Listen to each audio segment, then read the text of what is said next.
मेरा नाम फिरोजा खान है। फिरोजा खान नाम है? फिरोजा खान हूँ, मैं बॉम्बे में रहती हूँ। मेरा छोटा सा घर बेच के मैंने इधर मेरे बेटे के फ्यूचर के लिए ली थी। मेरा बच्चा बड़ा होकर अपना घर देखेगा। मंत्री साहब देवेंद्र फडणवीस उर्फ देवा भाव से तब से त्वरित कार्रवाई में द्रुत गति आ गई है, काफ़ी तेज़ी से त्वरित कार्रवाई शुरू हो गई है। तो ये लोग वहाँ पे गए थे, बिल्डिंग टूटने से बचाने का रिक्वेस्ट देने गए थे कि और बिल्डिंग जल्दी जल्दी तोड़ के मैटर खत्म करो, वो रिक्वेस्ट देने गए थे। ये सवाल यहाँ की जनता पूछ रही है, मैं लोगों से मिल रहा हूँ, ये जनता ये सवाल दीजिए। जैसे एक्ट ऑफ गॉड में आप रिलीफ देते, एक्ट ऑफ फ्रॉड में भी आप रिलीफ दीजिए। इन जनता की क्या गलती है भाई, क्या गलती इन जनता की बताइए ना। आप सजा सिर्फ नीचे तबके के लोग को देंगे, जो इकोनॉमिक वीकर सेक्शन है उसको भारतीय जनता पार्टी की सरकार सजा देगी, आवाज को बराबर उठाएगी, इतना ज्यादा उठाएगी कि बिल्कुल भारतीय जनता पार्टी का जो कमल खिल रहा है ना, ये कांग्रेस पार्टी का पंजा एक एक कमल को नायगांव से लेकर विरार तक नोच के फेंक देगा।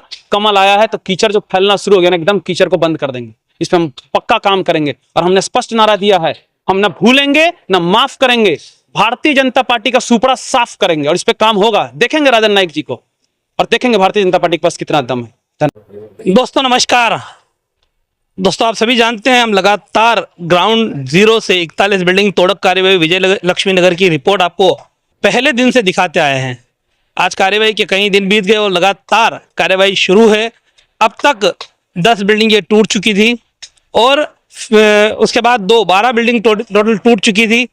आज फिर कार्यवाही रिज्यूम हुई है और एक बात यहाँ निकल कर आई, यहाँ लोगों का और सामाजिक कार्यकर्ता राजनीतिक लोगों का एक कहना है कि बीते दिनों हमने एक वीडियो देखा, उस वीडियो में यहाँ के विधायक और सांसद हमारे मुख्यमंत्री से मिलते हैं, उनको निवेदन देते हैं कि इस बिल्डिंग का कुछ किया जाए।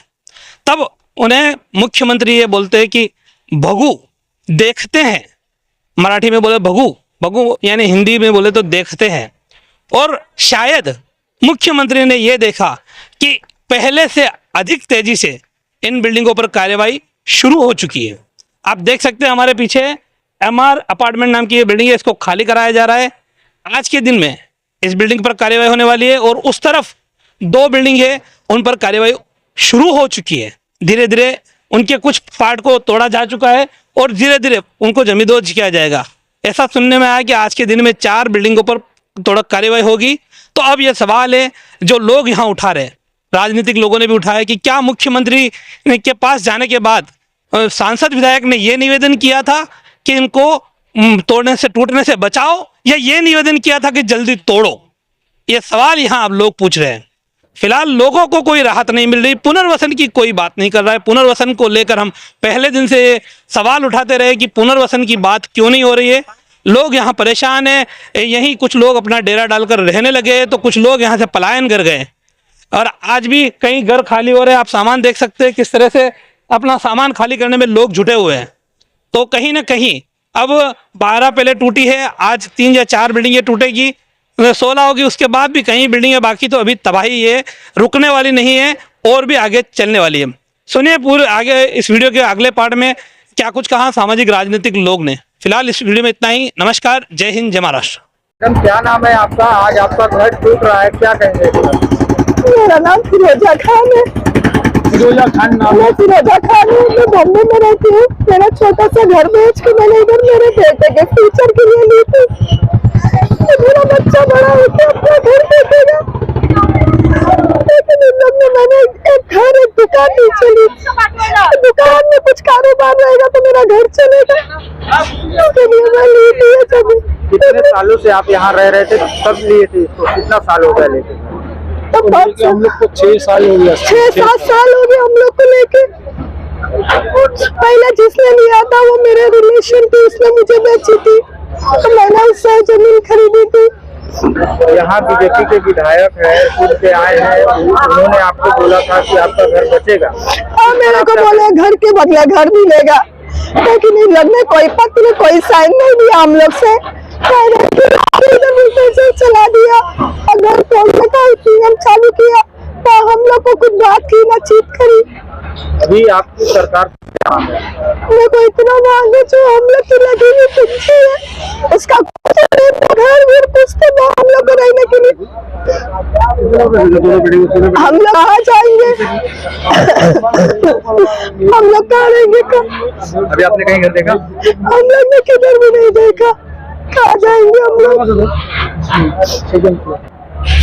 एक मेरे रिलेशन में थोड़ा रहने के लिए मेरे को दिया, रहने के लिए 2-4 दिन के लिए। क्या नाम है आपका? मेरा नाम रवि भूषण है और मेरी सबसे बड़ी पहचान ये है कि मैं नाला सोपारा का एक मतदाता हूँ, एक जागरूक नागरिक हूँ। मैं कांग्रेस पार्टी से भी जुड़ा हुआ हूँ। यहाँ पे 41 इमारत मामले में लगातार लोगों को बेघर किया जा रहा है, इमारतों को तोड़ा जा रहा है, सैकड़ों लोग अब तक बेघर हो चुके हैं। राजनीतिक हस्तक्षेप के बावजूद भी इन सभी को कोई भी आश्वासन, ठोस कदम नहीं उठाए जा रहे। देखिए, इस पे यही बोलना चाहूँगा कि मैं डे 1 से यहाँ क्या हो रहा है उसको मॉनिटर कर रहा हूँ और बड़ा ही आश्चर्य होता है देख के कि जब से हमारे विधायक और खासदार साहब मिल के आए हैं हमारे मुख्यमंत्री साहब देवेंद्र फडणवीस उर्फ देवा भाव से, तब से त्वरित कार्रवाई में द्रुत गति आ गई है। काफ़ी तेज़ी से त्वरित कार्रवाई शुरू हो गई है। तो ये लोग वहाँ पे गए थे, बिल्डिंग टूटने से बचाने का रिक्वेस्ट देने गए थे कि और बिल्डिंग जल्दी जल्दी तोड़ के मैटर ख़त्म करो, वो रिक्वेस्ट देने गए थे। ये सवाल यहाँ की जनता पूछ रही है, मैं लोगों से मिल रहा हूँ, ये जनता इस सवाल को पूछ रही है और जनता के माध्यम से मैं इस सवाल को आपके सामने उठा रहा हूँ। सर, अब ऑप्शन क्या बचा है? देखिए, ऑप्शन तो सच्चाई ये है, मैं भी कानून का विद्यार्थी हूँ और भारतीय जुमला पार्टी की तरह मैं झूठ नहीं बोलूँगा, सच बोलूँगा। सत्य है कि ऑप्शन ना के बराबर है, कोई चमत्कार ही इन गरीबों का घर को बचा सकता है, लेकिन 2-3 चीज़ें ज़रूर हो सकती है इसमें। पहला चीज़ें, अनिल कुमार पवार जी का मैं एक वीडियो देखा जिसमें बोले थे कि इनको लोगों को सर्टिफिकेट देंगे, तो एक सर्टिफिकेट क्यों नहीं इशू कर रहे हैं? फिर अनिल कुमार पवार जी किसको रिपोर्ट करते? एकनाथ शिंदे जी को। तो क्या एकनाथ शिंदे जी ने फ़ोन करके अनिल कुमार पवार साहब को बोल दिया, अरे गरीब लोग हैं, कोई सर्टिफिकेट मत दो? या एकनाथ शिंदे जी का या देवेंद्र फडणवीस जी का कोई ऊपर लेवल पे कोई डील हो चुका है? तो बहुत सारे सवाल जो है अंधेरे में गूंज रहा है कि क्या होने वाला है।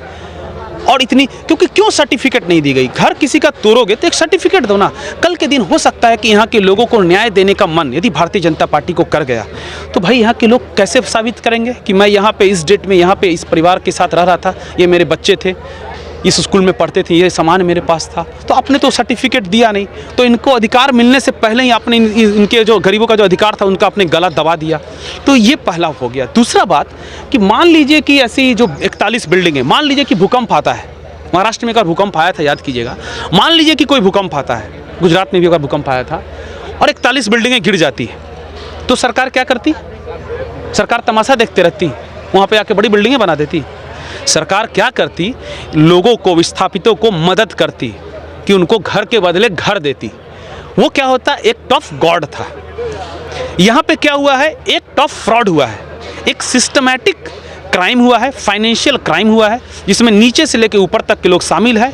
सज़ा सिर्फ गरीब लोगों को मिल रहा है, सज़ा सिर्फ गरीब लोगों को मिल रहा है। ऊपर के जो मगरमच्छ हैं उनको बचाया जा रहा है। मगरमच्छ उस समय ठेकेदार कौन था? महानगर पालिका का उस समय कमिश्नर कौन था? आयुक्त कौन था? इंजीनियर कौन था? प्रभाग डी का कौन था सहायुक्त? उस समय विधायक कौन था? उस समय नगर विकास मंत्रालय कौन संभाल रहा था? ये सब चीज़ें कब आएगी? ये सब चीज़ें, एक सेकंड खत्म कर दूंगा, आप सवाल पूछिए। ये सब चीज़ें तब बाहर आएगी जब एक एसआईटी का गठन किया जाएगा। 24 घंटा पहले देवेंद्र फडणवीस साहब ने और एकनाथ शिंदे साहब ने एक एसआईटी का गठन किया है, ऐसा नहीं है। किस लिए क्या एसआईटी का गठन? उद्धव ठाकरे साहब के सरकार के समय में देवेंद्र फडणवीस साहब और एकनाथ शिंदे साहब को अरेस्ट करने की साजिश की जा रही थी। उस साजिश का पता करने के लिए इन्होंने एसआईटी का गठन कर दिया। सिर्फ 2 आदमी में प्रॉब्लम आ रहा था, एकनाथ शिंदे जी, देवेंद्र फडणवीस जी। यहाँ पे 2000 परिवार हैं, इनके लिए कोई एसआईटी का गठन नहीं होगा। इनके लिए यहाँ 2000 परिवार हैं, 5 लोग रहते हैं यदि हर परिवार में, तो 10,000 लोग हैं। 10,000 लोगों के लिए कोई एसआईटी का गठन नहीं होगा। एसआईटी का गठन कीजिए, पता कीजिए कि इन लोगों का एग्रीमेंट किसके साथ था, कौन कौन बेनिफिशियरी थे, कौन कौन उस समय कितने पैसे कमाया, पैसे बनाया, आज उन लोगों के पास कितने करोड़ की संपत्ति है या कितने 100 करोड़ की संपत्ति है। उसके बाद उन संपत्ति को जब्त करने के लिए ईडी का इस्तेमाल कीजिए, ईडी का इस्तेमाल कीजिए, एक फंड क्रिएट कीजिए और इन जनता को रिलीफ दीजिए। जैसे एक्ट ऑफ गॉड में आप रिलीफ देते, एक्ट ऑफ फ्रॉड में भी आप रिलीफ दीजिए। इन जनता की क्या गलती है भाई? क्या गलती इन जनता की बताइए ना। आप सजा सिर्फ नीचे तबके के लोग को देंगे, जो इकोनॉमिक वीकर सेक्शन है उसको भारतीय जनता पार्टी की सरकार सजा देगी। बोलिए सर। आपने अपने परिचय में बताया कि आप जागरूक मतदार हो, ठीक है, जागरूक मतदार तो हर कोई है, साथ ही साथ आप एक बड़ी नेशनल पार्टी कांग्रेस पार्टी के पदाधिकारी भी। तो आप आरोप लगा रहे हो, वो आरोप आपके हम उसको नाजायज़ नहीं बोलते, लेकिन आपकी अपनी पार्टी के द्वारा इन लोगों की मदद के लिए क्या कदम उठाए जा रहे हैं और क्या प्लानिंग है, क्या उठाया जा सकता है? देखिए, इसमें दो चीज़ है। पहली बात कि हम लोग झूठे वादे नहीं कर रहे हैं, जैसे कि भारतीय जनता पार्टी द्वारा किया गया। विधायिका, पहले तो खासदार का इलेक्शन आया, उस समय भी इनको बड़गलाया गया। विधायिका का इलेक्शन आया तो भी बड़गलाया गया। अभी फिर से एक नंबर की गली में दिख रहा है, यानी कि नगर पालिका चुनाव सर पे है। तो पहला काम हम क्या नहीं कर रहे हैं, इंसानियत के नाते। देखिए, आज भी कांग्रेस पार्टी को वसई विरार में 80,000 वोट मिले हैं, 80,000 वोट मिले हैं। हम शांत रहते हैं, लेकिन हमें प्यार करने वाले लोग हैं। हम भी 80,000 लोगों के दिलों में राज करते हैं सर। तो हमने पहले चीज़ किया है कि झूठ नहीं फैलाया है, प्रोपेगेंडा नहीं फैलाया है। दूसरा, हमने कोर्ट का सम्मान किया है। तीसरा, हम लगातार आवाज़ उठा रहे हैं कि जो पार्टी सत्ता में है उसको क्या क्या करना चाहिए। सर्टिफिकेट दो भाई, और इनको घर के बदले घर कैसे दोगे, कब दोगे, वो बताओ। ये आवाज़ लगातार उठा रहे हैं। इसको और आगे करना है तो हम लोग गांधीवादी तरीके से चलने वाले लोग हैं। हम लगातार बात कर रहे हैं, विजय पाटिल साहब से बात कर रहे हैं, अनिल अलमेरा जी से बात कर रहे हैं। हम ये भी चाह रहे हैं कि स्टेट लेवल के और नेशनल लेवल के भी कांग्रेस के लोग यहाँ आने का प्रयास करें, क्योंकि होता क्या है ना कि भाईंदर के इधर के जो जनता है ना, इसको बहुत ज़्यादा लोग ध्यान नहीं देती है। इसलिए मैं हिंदी में बोलता हूँ ताकि मीडिया में आए, नेशनल मीडिया में आए, और हम एक बड़ी आंदोलन कर सके, बड़ी लंबी लड़ाई लड़ सके गांधीवादी तरीके से, क्योंकि इनके ऊपर दबाव बनाना जरूरी है। नहीं तो ये डील कर लेंगे इस जगह की। कल के दिन में इनको कैसे कंपनसेशन मिलेगा बताइए ना। आप इनको सर्टिफिकेट देते, फिर घर तोड़ते। आपने सर्टिफिकेट दिया नहीं, अब कल एक गरीब आपसे मांगने भी जाएगा तो आप क्या करिएगा, किस बेसिस पे दीजिएगा। तो कांग्रेस पार्टी इस आवाज़ को बराबर उठाएगी, इतना ज़्यादा उठाएगी कि बिल्कुल भारतीय जनता पार्टी का जो कमल खिल रहा है ना, ये कांग्रेस पार्टी का पंजा एक एक कमल को नए गांव से लेकर विरार तक नोच के फेंक देगा। कमल आया है तो कीचड़ जो फैलना शुरू हो गया ना, एकदम कीचड़ को बंद कर देंगे। इस पर हम पक्का काम करेंगे और हमने स्पष्ट नारा दिया है, हम न भूलेंगे न माफ़ करेंगे। भारतीय जनता पार्टी का सुपड़ा साफ करेंगे और इस पर काम होगा। देखेंगे राजन नाइक जी को और देखेंगे भारतीय जनता पार्टी के पास कितना दम है। धन्यवाद। जमीन साफ करके टावर बनाए जा सकते हैं, क्या कहना चाहते हैं? बिल्कुल, ये अफवाह में, देखिए, एक तो अफवाह है, वेरीफाइड इन्फॉर्मेशन नहीं है, लेकिन हम लोग को भी तो इस बात पे शक होता है ना। इनके ही अपने एक नेता के मुंह से निकल जाता है, आप लोग न्यूज़ वालों के सामने, प्रेस के सामने, कि भाई यदि कोई टावर बनेगा तो कोने में आपको भी जगह देंगे। तो उससे पता चलता है क्या ये जो आरक्षित ज़मीन है, क्या इसकी कोई डील होनी शुरू हो गई है। तो इससे एक शक जाता है। और ये लोग ट्रांसपेरेंसी मेंटेन नहीं कर रहे हैं। क्यों नहीं बता रहे? एक कमेटी बना रहे जिसमें आपके जैसे कुछ सीनियर पत्रकार बंधु को रखे, विपक्ष को भी रखे, और बताएं क्या हो सकता है, क्या नहीं हो सकता है। अभी तो यदि कल के दिन में जब इस जगह पे बड़े टावर बनेंगे तो उस दिन में आंदोलन होगा और पूछा जाएगा भारतीय जनता पार्टी ने यहाँ के गरीबों को क्या न्याय दिया। भारतीय जनता पार्टी बोलती है कि राम राज आ गया है। राम राज में महिलाएं और बच्चे इस तरह रोते बिलखते नहीं थे। महिलाएं रो बिलख रही है। हर बिल्डिंग पे अभी भी देखिए प्रभु श्री राम का झंडा लगा हुआ है। ये न्याय दिया है आप लोगों ने। कोर्ट का आदेश है, सम्मान करता हूँ, कोई विरोध नहीं कर रहा, ना यहाँ की जनता भी विरोध नहीं कर रही है, पुलिस का सहयोग कर रही है, लेकिन घर नहीं देंगे आप। घर के बदले घर की मांग जारी है और वो करते रहेंगे सर। हमारे चैनल सैफ न्यूज़ लाइव पर अपने व्यापार और सेवा से संबंधित विज्ञापन प्रसारण हेतु दिए गए मोबाइल नंबर पर संपर्क करें।